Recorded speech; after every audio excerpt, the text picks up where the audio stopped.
చంద్రబాబు ఏదైనా కొత్త తెచ్చాడంటే ఏం తెచ్చాడు తెలుసా? నకిలీ మద్యం ఫ్యాక్టరీలు తెచ్చాడు తప్ప ప్రజలకు మేలు చేసేటటువంటి ఒక్క కార్యక్రమం తన చరిత్రలో చెయ్యల.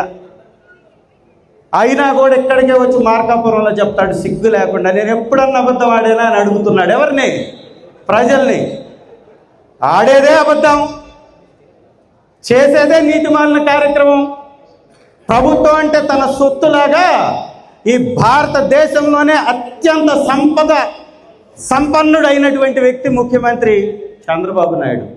ఏమయ్యా, మీ నాయన నీకు 2 ఎకరాలే కదా ఇచ్చింది, ఈ 2 ఎకరాల్లో నీకు 1 ఎకరం, నీ కొడుకు నీ తమ్ముడికి 1 ఎకరం కదా, మరి నువ్వు ఎట్ట ఇంత పెద్ద ఆస్తిమంతుడయ్యావు చెప్పు?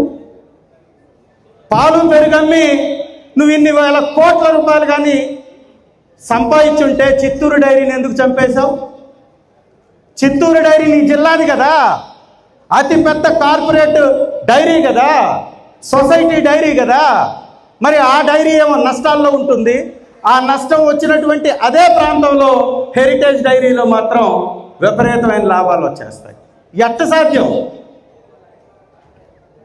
ఇదంతా కూడా ఒక గోబెల్స్ ప్రచారం. ఒకసారి